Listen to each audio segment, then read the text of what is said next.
I find it fascinating that when I look at the back end of this podcast behind the scenes, of all the many thousands of people who listen to this show every single month, so few of them have actually hit that follow button, and even fewer have ever left us a rating or a review. If you enjoy the podcast and you get value out of it, then I would ask that you do us a solid and just take a small moment to hit that follow button. And if you want to go just one little step further, take a second to rate and review the show. It means nothing to you, but it means everything to me. And you just taking a small amount of your time to support the show is going to allow me to expand the reach of this podcast, bring it to more and more people, and continue to bring you more and more value every single week. So wherever you are right now, just take one moment, tap that follow button, and if you want to go just a little step further, leave us a rating and a review. Thank you so much for listening in and supporting the show. Thank you for being here today, and let's dive in. Hey everybody, welcome to the Conscious Love Show. Whether you are single, you are in a relationship, or you're healing a broken heart, this show is here to inspire you, to remind you how beautiful, lovable, and amazing you truly are, and to give you the practical tools and insights to navigate from wherever you are right now to the loving relationship that you so deeply want to have. My name is Shane Kohler. I'm a certified transformational coach and trainer with over a decade experience helping people release their trauma and open their hearts to love. I've delivered seminars all over the world, coached thousands of people through my online platforms and programs, and every week I'm coming straight to you with the hottest insights and the best teachers around, bringing you powerful resources and profound conversations to heal your relationship with love, dating, and yourself. I'm so grateful you're here, and if it's your first time, welcome. You can count on me to always show up for you with my very best and a commitment to learn and grow myself so I can serve you to my maximum ability. Thanks so much for tuning into the show. I've got some awesome things planned for you today. So without further ado, let's dive in.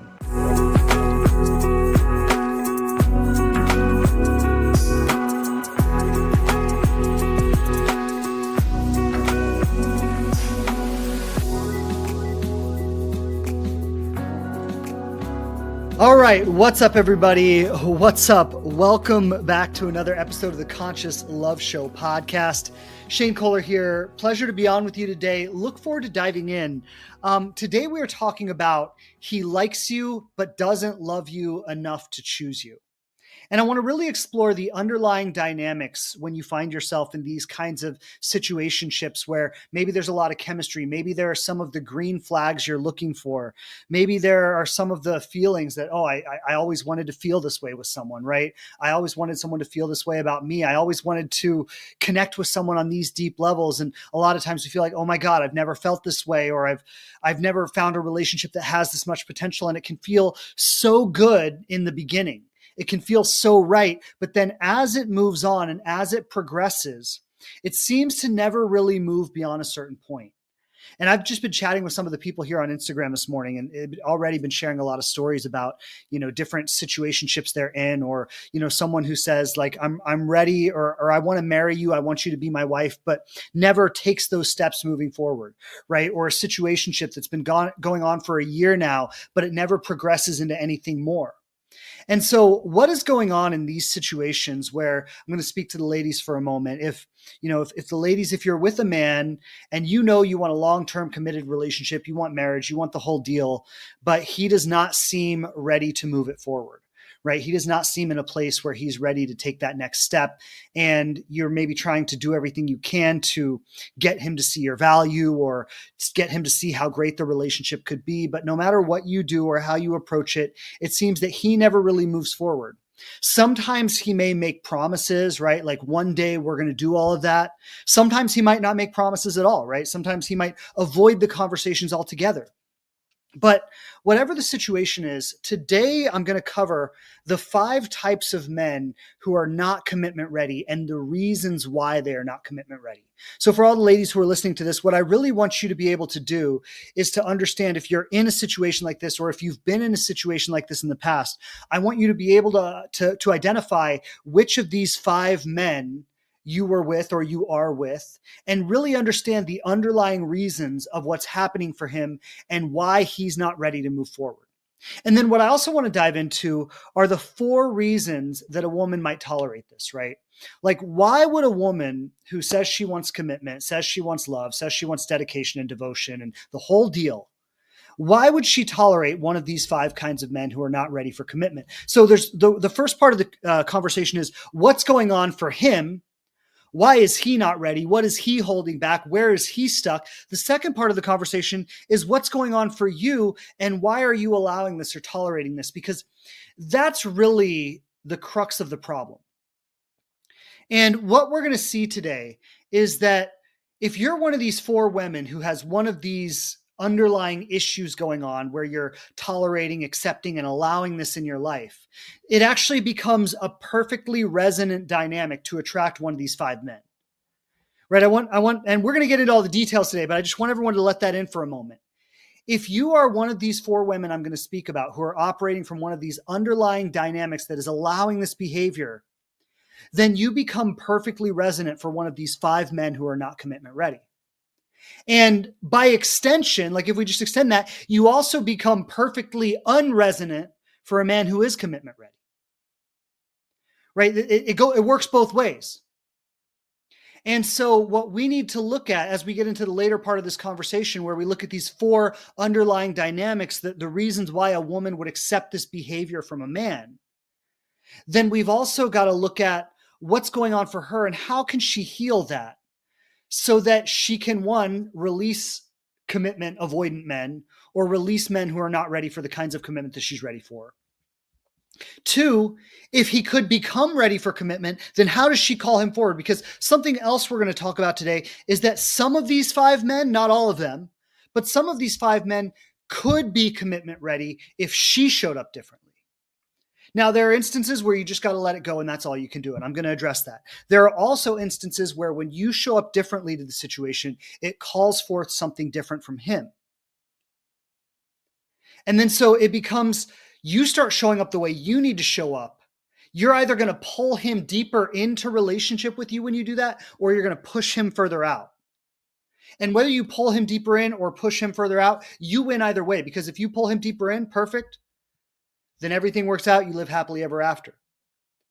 But if you don't pull him further in and you push him further out, well, then what happens is you actually shift the way you're showing up to become more resonant for a man who is commitment ready. And so that's today's conversation. And I want to get into all the details of it.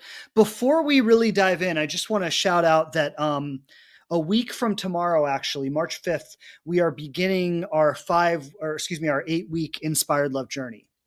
And this is going to be a powerful journey where we work together in a small group. We work very closely, and everything I just talked about, right? Like really shifting those underlying wounds and the underlying narratives about ourself and our worthiness and our lovability and our potential for love in the future. The underlying narratives that attract us to destructive relationships, the underlying narratives that cause us to settle for less than we deserve or be attracted to things that will never give us what we want. This 8-week journey is really about healing those underlying narratives to create something completely different in the future. And so if you're live with me today and you want to learn more about this 8-week journey, it begins a week from tomorrow. If you're live with me today and you want to learn more about it, you can go to the link in my bio and you can just book a call there to learn more. If you are listening to the podcast and you want to learn more about it, then just go to the show notes right below wherever you're listening to this, and you can book your call there. This is an invitation-only program, so before you're allowed to sign up, you need to have a call with my team just to make sure that we feel like it's a good fit, because we need to make sure that the group is going to just have a good synergy together, and we need to protect the space and make sure that everybody who joins is a good fit. So you do need to book a call before you join. That being said, we only have a few spaces left. It starts a week from today. We're closing enrollment as soon as we fill up the program. So if you want to grab one of these last few spaces and be a part of this process with us, starts a week from tomorrow. It's going to be powerful. I don't want you to miss out on that. So again, if you're live with me, go to the link in my bio. You can book your call there. If you are listening to the podcast, check the show notes right below wherever you're listening to this and book your call to grab one of those last few spots. All right. That being said, I want to dive into today's conversation. And again, if you're just joining us, we're going to talk about the 5 types of men who are not commitment ready and why they're not commitment ready. And then the 4 underlying reasons that a woman would tolerate or accept this from a man. It's going to be a powerful conversation. So let's dive in. And as I look at these 5 men, I want to just kind of go through each of them one by one. And so for the ladies who are listening, if you're in a situationship or you're in a relationship that is not progressing, that's not moving forward, you want more from the relationship, you want more from love and from life as a whole, and it doesn't seem like this person is moving forward or is ready to move forward with you. Or maybe you've been in this situation in the past and you really want to understand like what was happening there. Like I gave him my best. Why wasn't he ready? All of these, what I want to do as I go through each of these is I want you to be able to identify which one of these 5 men you were with and what was going on for him, because I really want you to be able to understand what is happening in the masculine mind that prevents a man from being ready for commitment. So I'm going to go through each of these one by one, and I really want you to just pay attention to, was this the guy I was with, or is this the guy I am with, and really be able to understand what's going on for him, because that's going to give you power in your situation. And the first one I want to talk about is maybe the most obvious, right? But this is the commitment avoidant man. And so this is the guy who loves his freedom. This guy often would show up as like a player or like kind of a casual dude, loves his freedom, avoids responsibility, feels that commitment is limiting, but that doesn't mean that he doesn't enjoy a relationship. And so I think it can be so confusing when there's a man in your life who seems to thoroughly enjoy being in relationship with you. And especially if there's strong chemistry, there's strong attraction, it's really exciting, you have a lot of fun together. He seems to check a lot of those boxes in terms of how he makes you feel and the synergy between you, right? There's so many green flags that maybe these aren't true green flags, but things that feel like green flags, right? Things that make you feel really good about him, really good about the relationship. There's strong attraction, there's strong synergy, there's sexual chemistry, there's fun, there's excitement, there's intrigue, there's probably even a degree of mystery there. But just because he's great in relationship doesn't mean he's commitment ready. And so I'm starting with this one because this is maybe one of the most obvious of the 5, right? This is the guy who he's attractive, he's charming, he's intelligent, he's a little bit of a player. He has a good rapport with women, right? So it's really easy for him to charm women or to get attraction from women. And he has a lot of fun, right? And it's not, this guy can often be an asshole, I'll just say that, but it's not that he is inherently an asshole or inherently a narcissist, although he could be, right? Some of these guys are narcissists, but it's not that he's like a total asshole or a total narcissist. And that's when it can sometimes be confusing, because you might be looking at this guy going like, he's such a good guy, he's kind and he's generous. And like, so it doesn't mean that he's a bad guy just because he's not commitment ready, although he could be a bad guy and sometimes he is. But what it means is that this is where he is in his life. I've been speaking about this recently, how the data that we get from dating apps is really interesting, right? And so the data, I talked about this in some of my recent podcasts, where the data from dating apps shows that 10% of men on the dating app get 90% of the attention from women, right? So, think about how much power that guy has. It's a really powerful position to be in.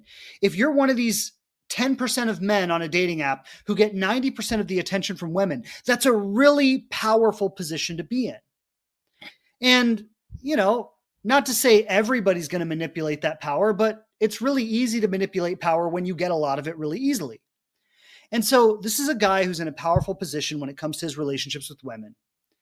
He, is getting he gets on a dating app, he gets a lot of attention. And this commitment avoidant man is often going to be one of these types of guys, right? Because what's happening for him is he has so much option and such an ability to just kind of do whatever he wants that commitment feels limiting. And that's a guy that, like, look, you might be an amazing woman. You might check all the boxes. You might be phenomenal in every way. But unless he gets to a place, and I talked about this recently, but I'll just say it again quickly, until this guy gets to a place where he is just exhausted from like this, lifestyle, and he decides in his soul that he wants something deeper, it doesn't matter how amazing a woman is, she's not going to get him to stop playing the field.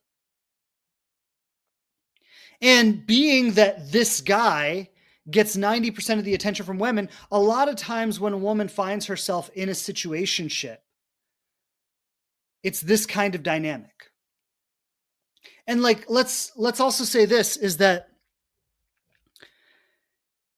when somebody is highly attractive to a lot of people, when somebody is able to pull a lot of attention from a lot of people, when they're charming, when they're good looking, when they have high status, whatever that might be, it is natural, it is human nature to be attracted to that person, right? Well, if everybody else is attracted to them, if everybody wants them, that makes them high value, then I want them too, right? So there's a very strong level of human nature that pulls us in. But a commitment avoidant man is often going to be commitment avoidant because he feels he has so many options. And so there's a little bit of, what do I want to say? There's some discernment that needs to happen here, where you can recognize, like, look, he might be a high value guy. I'm not denying that. He might be smart and charming and funny and successful. And like, there are reasons everybody's attracted to him. And if he's in a place where he's ready for commitment, then that's beautiful. And like, he's probably a very awesome person to be with, assuming he's not a total narcissist or something like that. But if he is not in that place, trying to get him to be in that place is very, very bad, like very bad way to go. So something about this guy is that you want to recognize if commitment feels limiting to him. And how would you identify that? This guy is going to be very casual about making any kind of discussion about the future. So if a man is not, if he's not leaning into conversations about the future, if he's hesitant to make promises, even short-term plans, right? Like, can I see you this weekend? Oh, I don't know. I'm busy. Let me check in with you on Friday. That is commitment avoidant behavior. Even someone who cannot commit to Friday cannot commit to, a lifetime together. And so a green flag is someone who can make like commitments even about Friday, even about when you can see them again. Somebody who can commit to call and keep in touch regularly. The commitment avoidant man is not going to do that. He's going to avoid commitment on every level. He's going to avoid calling and texting and checking in regularly. He's going to avoid making strong plans in advance. He's going to want to keep his options open because commitment feels limiting for him. So that's the first kind of guy, the commitment avoidant man. Now, second kind of guy I want to talk about is what I'll call the almost ready man. The almost ready man. Now, this guy is somebody who likely is in a point of transition in his life, or in some kind of incomplete process. So maybe he's in the middle of building his career. Something I hear a lot from women is they'll say, like, I'm with this guy. He's great. There's so many green flags. In a lot of ways, he's consistent. In a lot of ways, he shows up for me. In he's honest and hardworking. And, he's got all these great qualities. But whenever we try to talk about the future, or whenever I try to get an idea of where this is going, he says, like, I can't really go there until I get my career in order. Right. So that could be one. Like, I'm working on my career. I'm in the middle of a big project at work. I'm working my way up the corporate ladder, or I'm an entrepreneur. I'm starting a business, or whatever it might be. But I'm in some kind of transitional period where I don't feel ready to commit. And like, I want to say something here. Like, this can often be a very honorable thing, actually, because he understands that his life is fluctuating. He doesn't know where his career is going to take him. He wants to honor the people in his life, any relationship he might have, and he doesn't want to make a promise that he can't keep. And he knows that no matter what, this thing in his life, his career or whatever it might be, is going to take precedence. It's going to be the most important thing. Now, another example of this could be he's recovering from a heartbreak. Maybe he's not, motivated in his career. Maybe he's going through a low point in his life. A lot of times it's a very common thing where a woman will find a man who is at a lower point in his life. Again, maybe he's going through a heartbreak or he's going through some kind of life challenge, and he leans on her for emotional support. And she becomes a kind of support system for him. And often she can think that if I become this emotional support system for him, then I will be able to position myself in his life in a way where he'll fall in love with me and he'll want more. And the problem is, while she is being that emotional support system for him with the idea that she's going to become so important to him that he's going to fall in love with her, on his end, it never becomes more than that. Now, again, this doesn't necessarily make him a bad guy. And I want to be intentional in today's conversation that when I talk about a man not being commitment ready for any one of these reasons, it doesn't necessarily mean they're a bad guy. And I think that's one of the things that is often confusing, is because women will meet a guy who's genuinely a good guy. He's pretty honest and hardworking and honorable, and he tries to do the right thing. But just because they're a good person doesn't mean they're ready for the kind of relationship you want to have with them. Now, one of these guys I am going to talk about is just kind of straight up manipulator, but we'll get to that. But going back to this almost ready man, right? He's got a lot of the qualities, but maybe he's just not there yet. He's not there in his career. He's in a low point in his life. He hasn't resolved his heartbreak. He's going through a divorce. He's figuring himself out. Maybe he's at a certain point in his healing journey. I've seen this happen with a lot of women I've worked with who are in spiritual circles, where they'll meet a guy who they met through some kind of spiritual community or something, and they really hit it off because they hit it off because they connected spiritually in some kind of healing circle or some kind of community.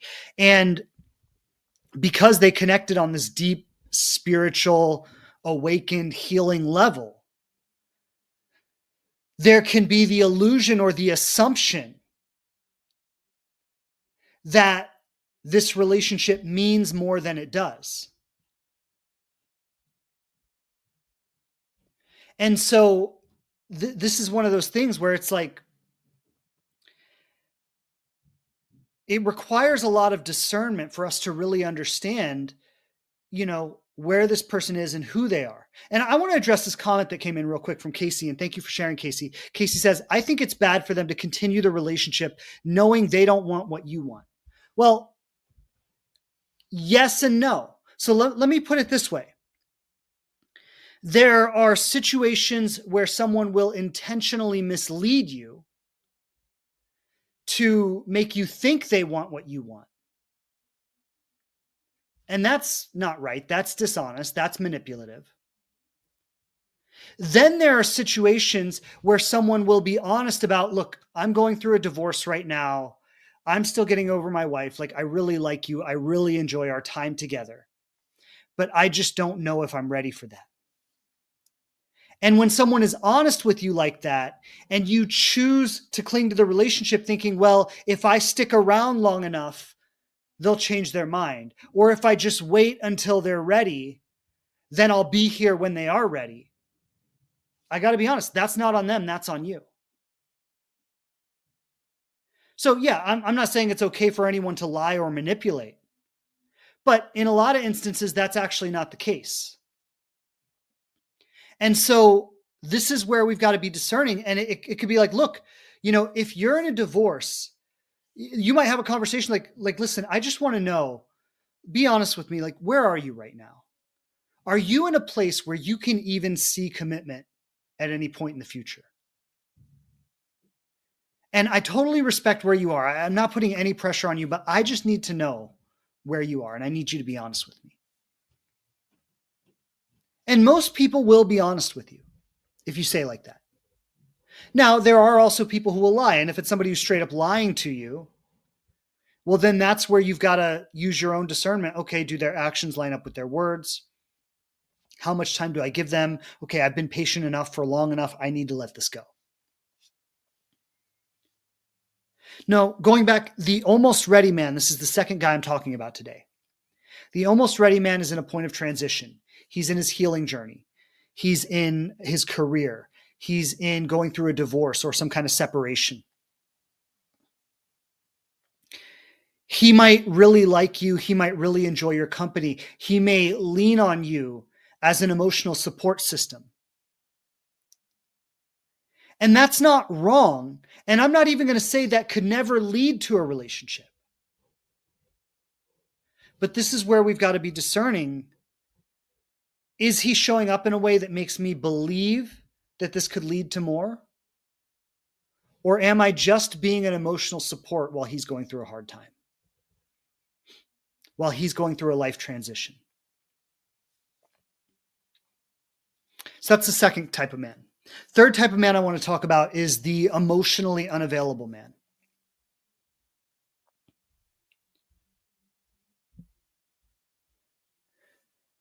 Now, this guy is, his primary obstacle is wounding. His primary obstacle is wounding. So again, and some of these guys might overlap, right? Like the guy who's going through a divorce that I just talked about, who's almost ready, he could also be emotionally unavailable. So there might be some overlap between some of these guys. But the emotionally unavailable man, his biggest obstacle is wounding. And so this can show up as avoidant behavior, but it's not the same kind of avoidant as the guy who has so many options that he just wants to play the field. It's a different kind of avoidance where he might genuinely want to connect, but every time he gets so close, he pulls away. Right? His obstacle is that he has learned in his past, and maybe it comes from childhood, maybe it comes from a past relationship, but he has learned in his past that vulnerability leads to pain, that closeness leads to pain. And so what I want to say about this guy is that if you allow it, speaking to the ladies here, if you allow it, he will always choose the path of less vulnerability. So this is where for the ladies, and I'll circle back to this a little bit later in the episode, but this is where the ladies, like, you want to start to have a standard where I don't tolerate lack of vulnerability. If you want to be with me, you've got to step in. You've got to meet me here.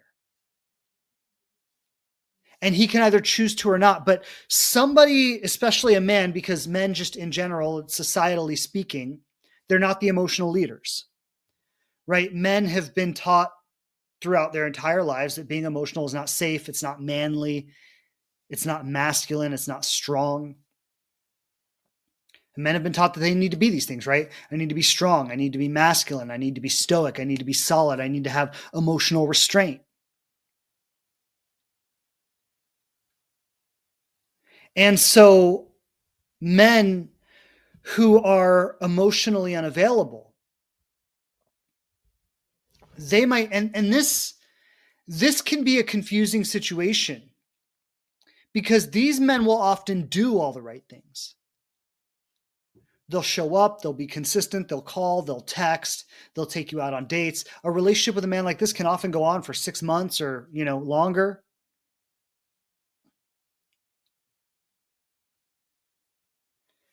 But then what happens is the relationship ultimately gets to a point where he can't go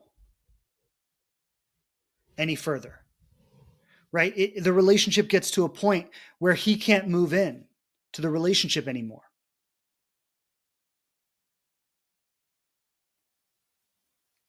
And so this is where, going back to something I said earlier, it's important for women to, when you sense a man who is emotionally unavailable, it's important to challenge that It's important to call him into something more, not necessarily because he's going to, but you can find out sooner rather than later how far he's willing to go.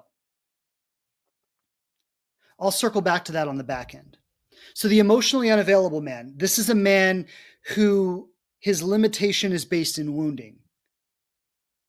It's based in his inability to experience emotional depth.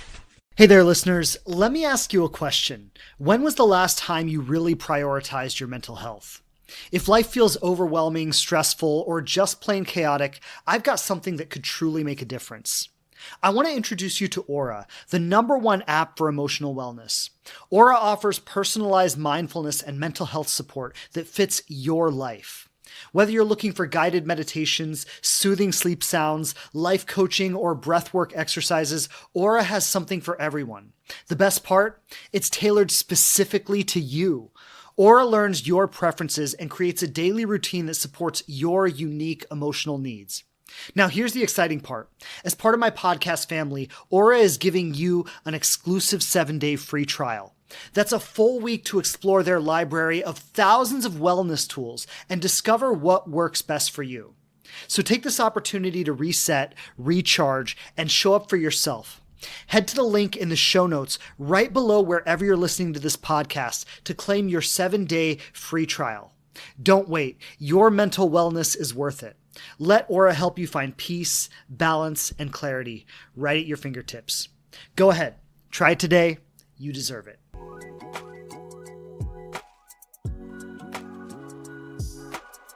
If you've ever felt like you're stuck in the same painful patterns, questioning why love feels so hard, or struggling to find the deep connection you know you deserve, there's something I want to share with you. The Inspired Love program is an 8-week journey designed to help you break free from toxic cycles, heal the wounds of your past, and prepare yourself to attract and sustain the conscious, fulfilling love that you've been searching for. This isn't just another course. It's a deeply personal experience that will reconnect you to your inherent worth, clear the barrier standing between you and love, and help you create a solid foundation for the healthy, conscious relationship you've always dreamed about. Together in a small and intimate group, we'll tackle the deepest fears and insecurities holding you back and emerge on the other side, free to live and love in alignment with your highest self.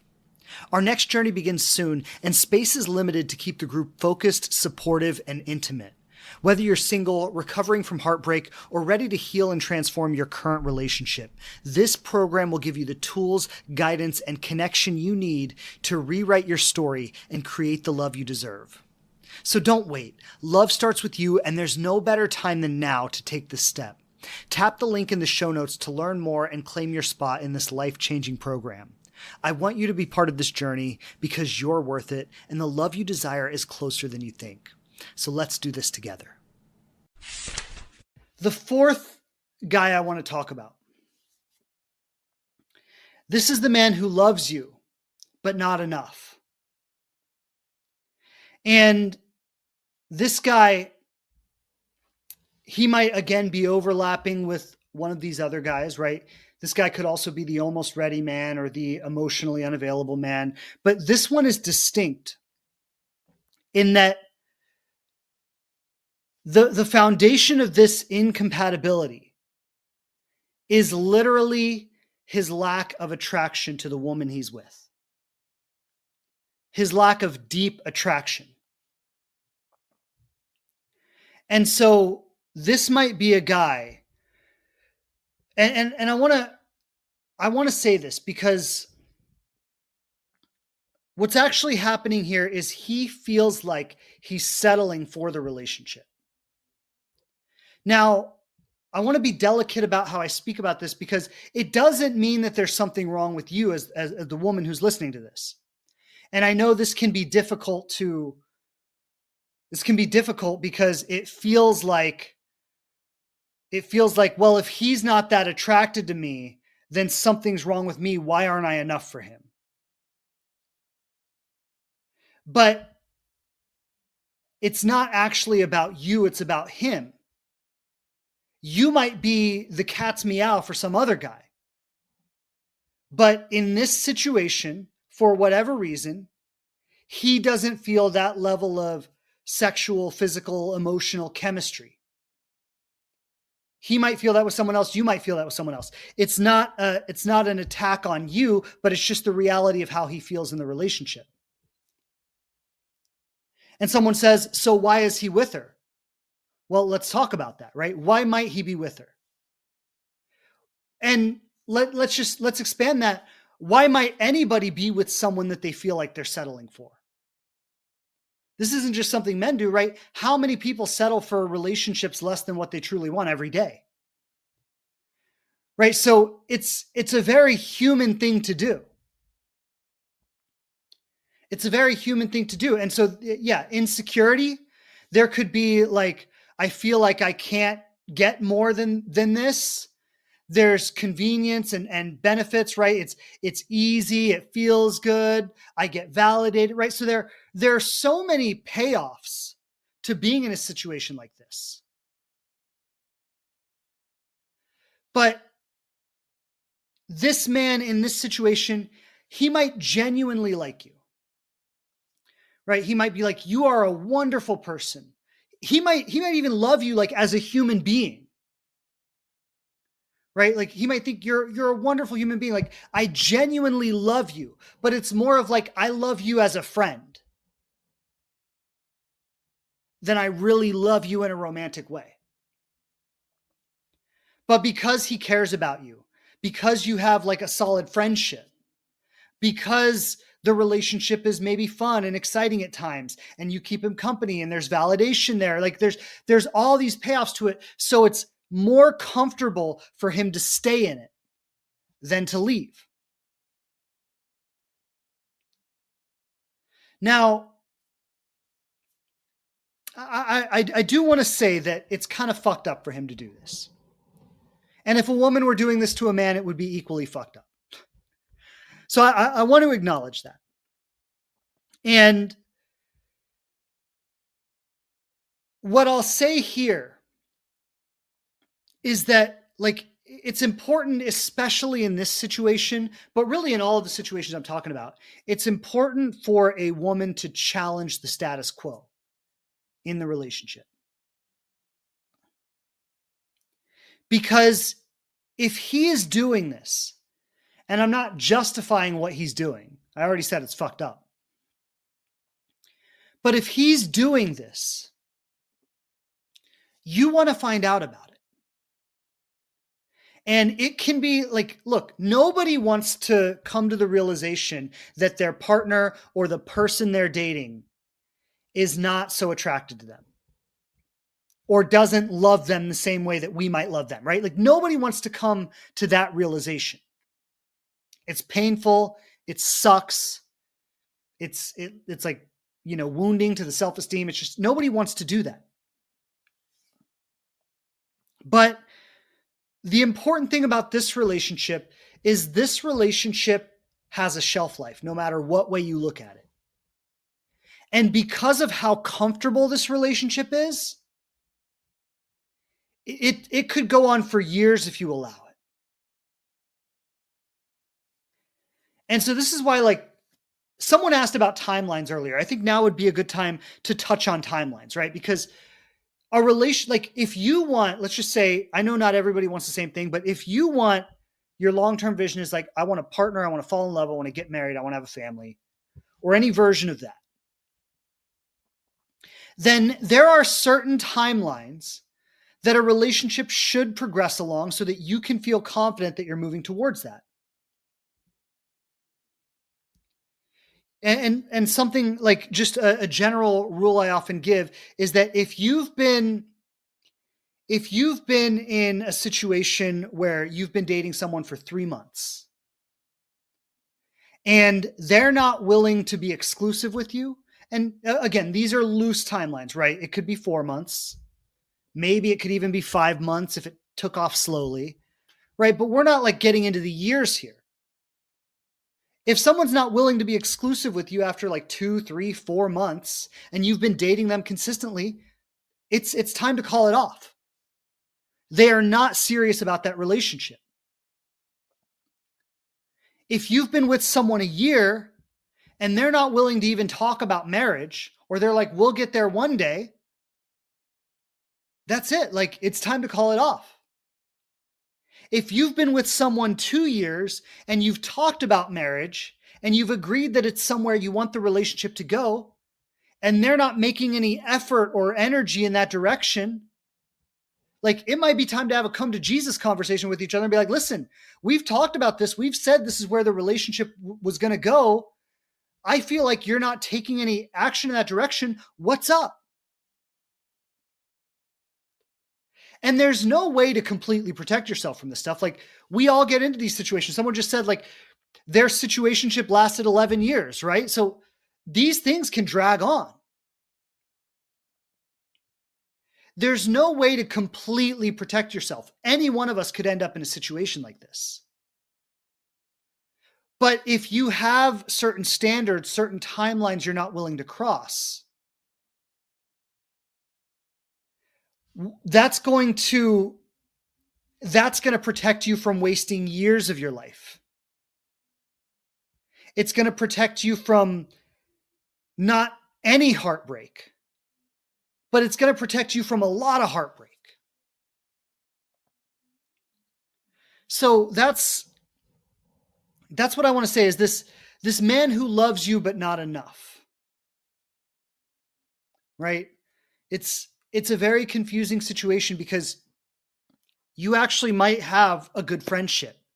You might have a lot of the things that a relationship could really be founded on. Like there might be a lot of those green flags there. But if he is not serious, and I want to put this in as a little aside too, because sometimes a question comes up like, why is marriage important? Right? Why can't we just spend the rest of our lives living together? Like, what's the difference between that and being married? And this is why I think marriage is important. It's a test of commitment.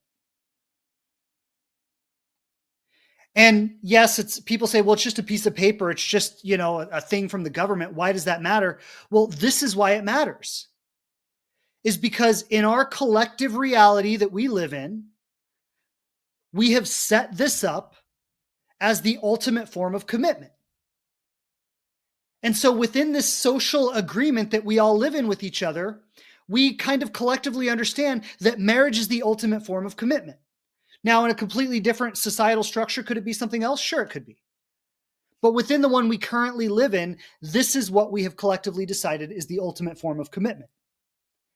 And if someone is not willing to make that ultimate form of commitment with you, that reveals something about where they stand. That's why it matters. And I think when we go, well, it's just a piece of paper, it's just a thing from the government, like, why does it really matter? Like, I think that's often something that's a narrative we use to excuse a relationship that's not willing to step up to that plate. And when I've really dug in with clients around this conversation, right? When someone's like, oh, I don't feel like I need to get married. And I've really dug into this conversation, what usually is underneath it is that I actually would really like to get married. I actually would really like to have this person commit to me on that level. And the thing is that I deeply fear that they won't if I push the issue. And that's why I say it doesn't matter. But again, if you're not willing to put your relationship to this test, if you're not willing to measure it along these metrics, I know that's not sexy when I say that, but I think it's just the reality of the situation. If you're not willing to put your relationship to that test, how do you really know where you stand? How do you really know that this isn't just a relationship of convenience? So that's the third kind of man, that's the fourth kind of man, the man who loves you but not enough. And then the fifth kind of man is the man who wants you, but only on his terms. This is the guy that I would say is more like the really toxic guy, the narcissist, the maybe the married man, right? So this is the guy who wants you, but only on his terms. And so maybe he's married or he's in a relationship with someone and he's telling you like, no, I'm going to leave her for you. right? But he never does. And he leads you on and leads you on and leads you on, but never really leaves you, but never really leaves her, right? Never really commits, which by the way, just let me say this as a side note. If someone's in a relationship, stay the fuck away. I mean, even if theoretically they would leave their partner for you, do you really want somebody who would leave their partner for you? And what does that say about what they're going to do once they're with you? Are they just going to leave you for someone else? Like, if someone is in a relationship, even if they're unhappy, even if they're dissatisfied, like, they got some shit to resolve before they involve you in it. So that's just a side note. But I mean, when I was younger, I had an affair with a married woman. It was one of the worst mistakes of my life. It was fucking awful. And, it was bad for me, bad for her, bad for her family. It was just horrible. Like, one of my least proud moments. So I say that to say, like, yeah, if someone's in a relationship, married or not, just stay away from them. But here's a guy who is, in a relationship, or maybe he's not in a relationship, but maybe it's like, he wants to see you, but only last minute late at night. Or whatever it is, he kind of makes you jump through all these hoops to be with him. It feels like he's constantly testing you. This guy is, one other thing I want to say about that, when maybe you get into a relationship with him, but nothing you do is ever enough. He's constantly finding things wrong. Maybe he critiques the way you look, the way you dress, the friends you hang out with, the things you say, the things you do, right? It's like he wants you, but only if you completely adjust yourself to accommodate to him. This is often, again, like a narcissistic situation. This is often like highly manipulative. This is the guy who will straight up lie to you, right? This is the guy who will tell you whatever you want to hear to get what he wants from you. And then just, and then when he doesn't follow through, it's your fault. So these are the 5 men. I'm just going to quickly go through them one more time. We have the commitment avoidant man, the man who's playing the field and just has so many options that he's just not in a place where he wants to commit.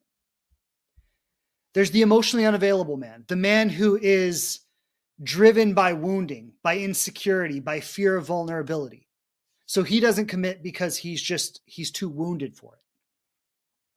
The almost ready man, the man who's in transition, he's in his career, he's coming out of a relationship, he's in a healing place where, he might really want connection or emotional support, but he's not in a place where he feels like he can truly give his all to someone. There's the man who loves you, but not enough, right? Ultimately, he would feel like he's settling in the relationship. He wouldn't really be willing to make the ultimate commitment. And then there's the man who wants you, but only on his terms. More of a highly manipulative, narcissistic type situation. So these are the 5 types of men who are not commitment ready. And again, aside from maybe the 5th type, I'm not saying these are bad guys. I'm not saying they're intentionally manipulative or dishonest. But we need to call it out that relationships are complex. Relationships are complicated. And so because relationships are complex and relationships are complicated, it's not only that you need to find a good person with a good heart who's honest, but what you need to find is, yes, somebody with those things, right? Good person, good heart, who's honest, who wants a relationship. And there's also a certain level of compatibility and readiness. Sometimes when I would talk about compatibility, I would use the 3 V's, which I said were vision, values, and velocity, right? We have a similar vision for our life together. We share similar values in terms of how we want to live and the life we want to create. And there's a certain velocity, meaning that we're ready to move forward at the same pace. That one of us is not constantly waiting around for the other to be ready. And so I want to transition here and speak into the 4 reasons that a woman would entertain one of these 5 types of men. So I'm just going to quickly name each of these, and then I'll go through them a little bit in more detail. One, she's addicted to the highs and lows. Two, she's afraid of being alone. Three, she thinks she has to earn his love and that he'll eventually see her worth. And four, she doesn't believe she deserves more or that better is possible. So these are really the four underlying motivations that are going on for a woman that allows her or that justifies her tolerating one of these kinds of men. And what I just want to say real quick, I mentioned this earlier, but I just want to circle back to it. Next week on Wednesday, and about a week from now, we're starting our next round of the 8-week Inspired Love program. And so if anybody who's listening right now, if you've been involved with one of these 5 types of men, maybe you're currently involved, or maybe you have been in the past, and you resonate with any one of these four things I just listed, I want to say, like, the Inspired Love program is a place where we can work very closely to heal the underlying impressions that are driving this. And so what I'm going to do now is I'm going to speak about each of these, and I'm going to go into a little bit of detail about what the underlying drive is behind each of them. But what I want to say is, like, yes, it's going to be really powerful right now when I just talk about these and create awareness. But if you resonate with this, likely just being aware of it is not enough. Likely you're already aware of it to some degree, but being aware of it hasn't changed anything. And so what's really necessary is to take an in-depth look at these underlying impressions, where they came from, how they've been operating, and do some focused work around healing and letting go of them. And that's what we do over the course of 8 weeks in the Inspired Love program. So I'm going to circle back to that. But what I want to do now is I want to dive into each of these 4 things I just mentioned. So 1, she's addicted to the highs and lows. Now, what's going on for her right now? This might be a situation where the guy leans in, the guy leans out. This might be a situation where, he calls her, they connect, they have an amazing weekend together, or they go on an amazing date, or they have really hot sex, and then she's waiting around for his call. The hot and cold, right? He's really into her when he's really into her, and he's really not into her when he's really not into her. And for a woman who is engaged in a dynamic like this, there's something happening where she has learned a certain patterning of relationships that probably, honestly, like, if you're addicted to the highs and lows like this, it goes way, way back into childhood. And it's like, that's what I felt when I was a kid with my parents.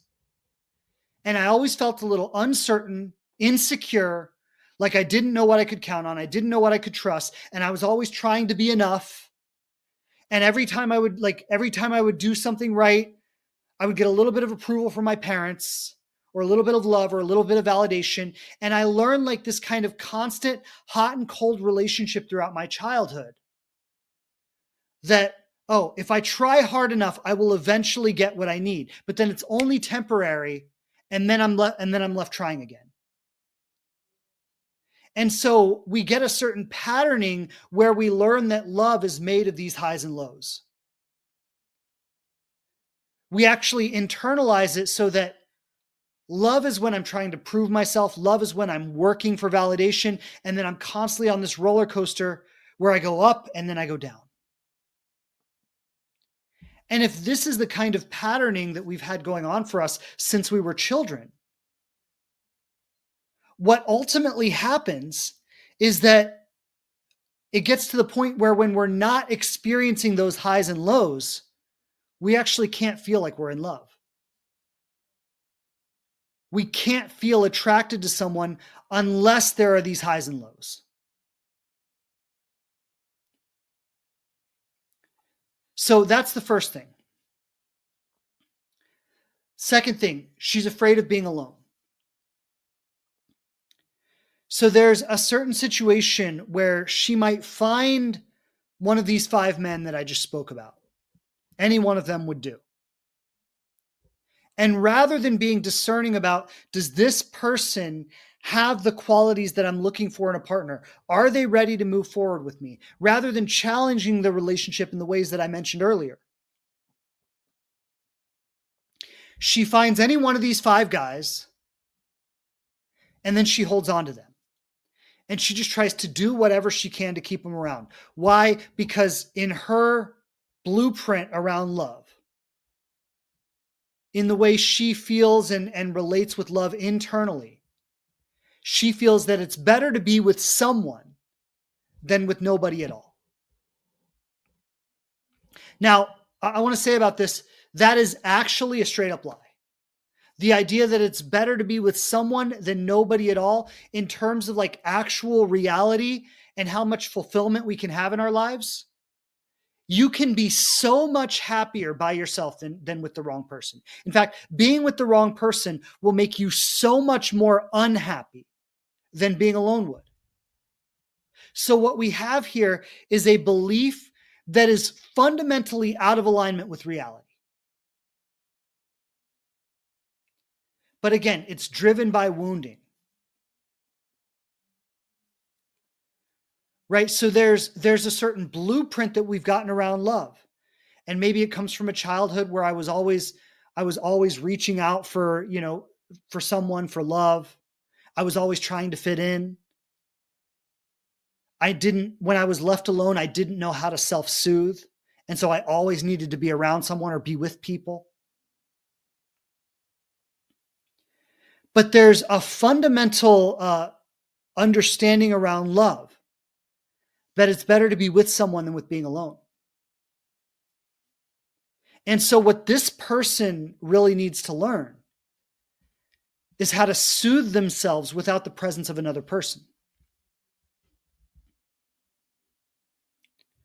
Right? We learn how to be in the absence of another person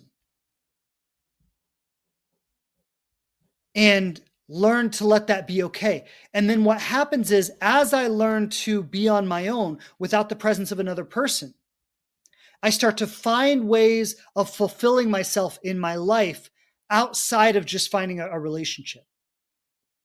And then what happens is my single life, my alone life, starts to become so much better. And then when my alone life becomes so much better, the standard for relationships gets way higher, because it starts to be like, okay, if I'm going to be with someone, if I'm going to invite someone into my life, they need to make it better than it is already. Because it's so good already. If I'm going to invite someone else into it, they can't make it worse. And so I just want to say, something we're going to do in the Inspired Love program is we're going to actually work on those practices of soothing yourself in the absence of a relationship. We're going to teach you how to do that, how to find fulfillment outside of a relationship. Now, the third one is she thinks that she has to earn his love and that he'll eventually see her if she does. So in this one, it goes back to a certain patterning where I have always learned that I need to prove myself. And again, this might have shown up with my family, always trying to prove myself to my parents. Maybe my parents had really high expectations and I was always trying to, be good in school or be good in athletics or do whatever I had to do to earn their approval. Maybe it came from being young at school with my peer groups where I was always trying to fit in. But what happens is, in the mirror of relationships that we experience when we're young, and again, this could be a relationship with my parents, this could be a relationship with my peer groups.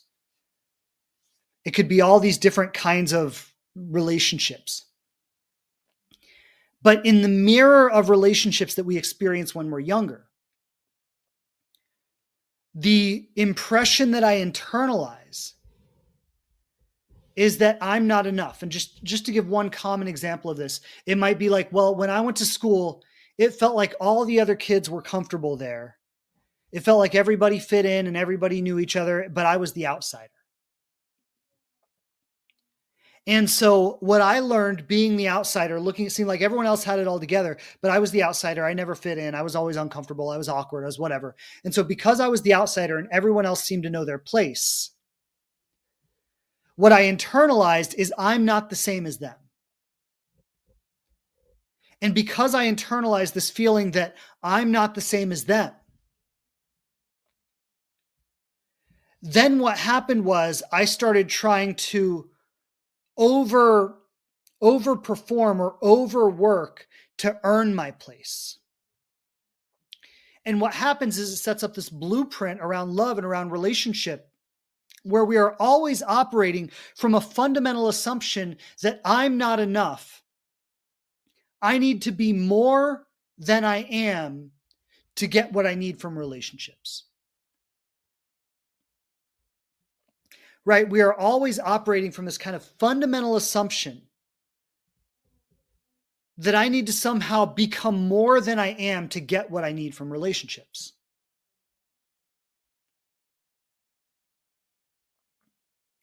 And so, in this kind of patterning, there's a way of letting go of this need to perform, this need to please, this need to prove ourselves. And this can be so tough because it's so automatic. But as we start to really allow ourselves to express more authentically in relationships, combined with the willingness to let go, right? So when someone leaves or when someone loses interest or when they step away, it triggers this really primitive part of myself where I never learned to let go. And so I keep trying and pushing and trying to earn that person's affection. And so what we actually need is we need to learn how to let go. We need to learn that when we express authentically, some people will stay and some people will go. And we learn to receive the people who stay and release the people who go. And as we get practiced with that, as we develop our confidence around being able to receive the people who stay and release the people who go, we break the pattern of trying to earn love from people, trying to prove ourselves to people. And what happens is there's kind of a complete shift around us where all of our relationships start to reorient themselves to be filled with people who really love and appreciate us for who we are. So last thing, and this might be the most seductive one or the one that is underlying all of these impressions. She doesn't believe that she deserves more, that better is possible. And so there's a certain underlying impression where we cling to what we can find, whatever that might be. If it's a situationship, if it's someone who's not commitment ready, if it's someone who's just playing games, someone who's hot and cold, someone who says they'll move forward, but they never do. We cling to whatever we can get because we fundamentally believe that we're just not worth better. That like there is something that is true about me. And because this thing is true about me, that I'm not enough, or that I'm not lovable, or that I'm not attractive, or that I'm not fun, or that people don't like me, or whatever this belief is, but there is something that is fundamentally true about me. That because I believe this thing is true about me, I cannot find any better than this. So I better hold on to what I have. Because if I let this go, I'm unlikely to find anything better. And what I want to say about this and about all of these that I'm talking about, it doesn't mean that, like, this is not logical, right? So you might say like, well, of course I know that I can find better. Like theoretically, of course there's somebody better. Of course there are people who, are commitment ready. Of course, like logically it makes sense. But this is not a logical process. This is an emotional process that gets wired into us from the time we're very young. right? This is on the level of identity. It's not what I think about myself, it's how I see myself in the deepest parts of who I am. It's what I believe about myself in my core.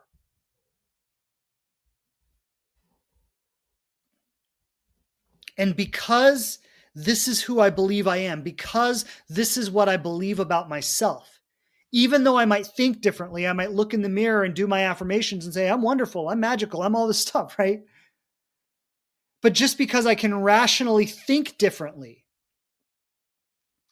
doesn't mean that I actually feel differently.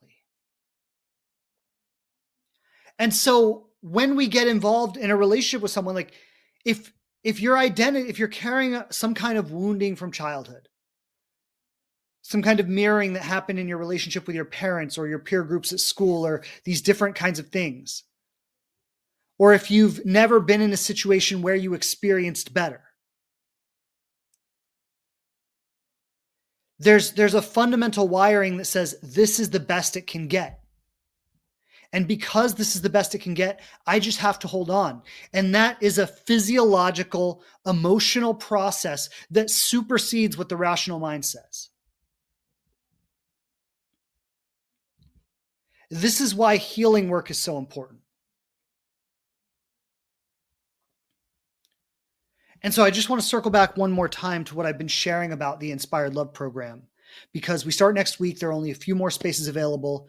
If you want to grab one of those spaces, act now, because we're booking calls up this week and they're not going to be available for long. But in this 8-week process, what we're going to do is we're going to peel back the layers. We're going to look at the underlying impressions, like where did this identity start? How did it develop? How has it been perpetuated throughout your life? How are these belief systems being reinforced in the things you do and say every single day? How do you break these patterns? We're going to work somatically with the emotions in the body to actually physiologically release these emotional patterns so you can feel differently about it. And then we're going to look at balancing the masculine and feminine energy so that you can move forward feeling more whole and complete within yourself. So that you can balance the strength and independence with the softness and openness that would invite in the kind of connection you want. This is a systematic process we go through together over 8 weeks. We're going to work in a small group. We're going to be there for you every step of the way. Now, just a few more things I want to say before I wrap up today's episode.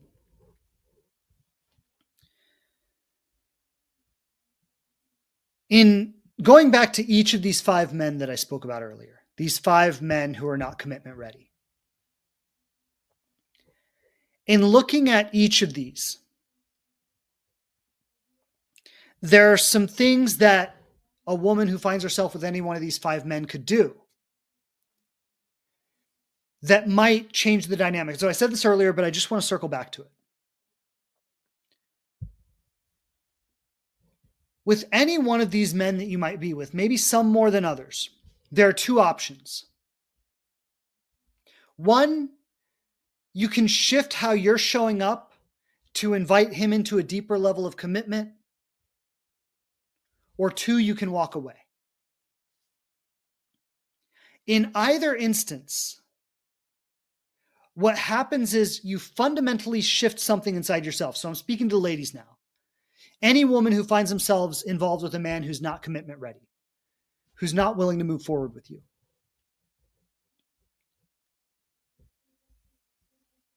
you shift your relationship with yourself so that whatever's happening in the relationship becomes unacceptable to you.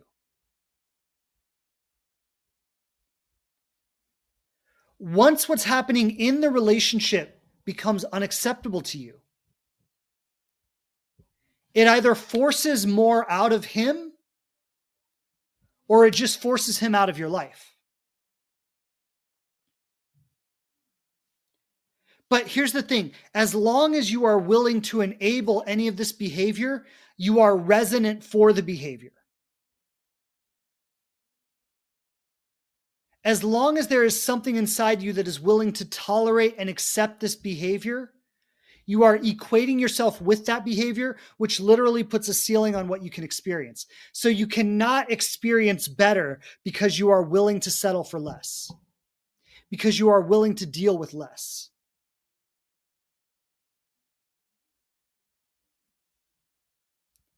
Now, when you shift that internal relationship with yourself, so this is no longer acceptable for me. I'll just give an example. I've often seen a situation where a woman might be maybe 3 months in with a man, right? Or maybe 2, 3 months in. They've been on several dates. They've hit it off. They have good rapport. They like each other. And then maybe she starts talking about commitment. Or she says, look, I really like what we have going here. I'd really like to see this grow. I'd really like to see this become something. And I want to know how you feel about that, right? I want to know where you see this going. And he says, sorry, I really like you. This is a lot of fun, but I'm not ready for something more. And so she says, thank you for being honest. It's been wonderful getting to know you. I'm going to remove myself. Right? I'm going to step back. I'm going to remove myself from this situation. Now, what happens when she does that is she has just expressed to him, not with words, not theoretically, but in reality, the kind of woman that she is. In her actions, without even needing to say it, she doesn't need to say, listen, I'm a high value person. I deserve more. No, you don't need to ever say that. When you say that, it comes off a little pathetic.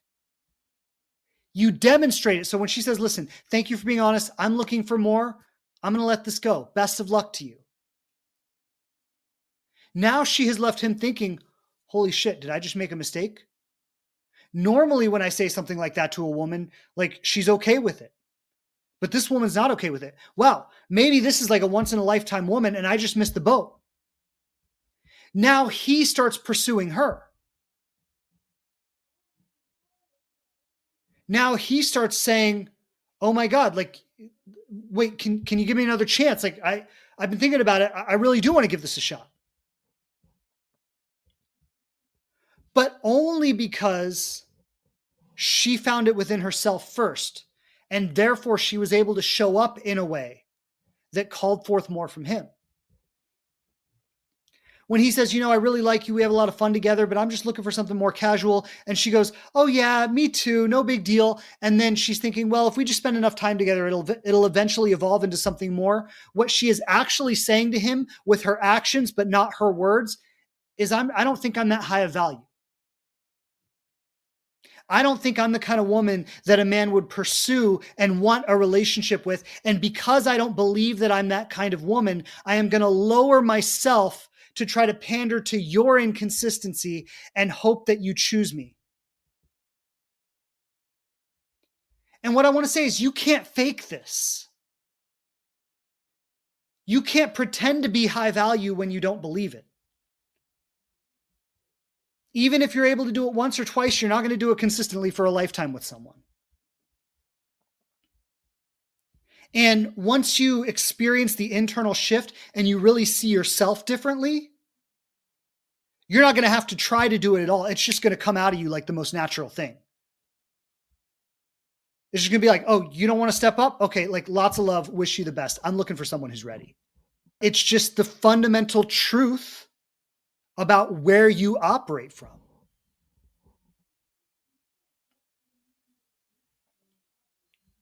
So choosing yourself invites others to choose you.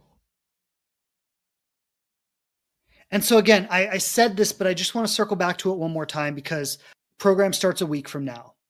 This is probably going to be the last program I do this year because my wife is pregnant. I've shared this on the podcast already. My wife is pregnant. We have a baby due in July.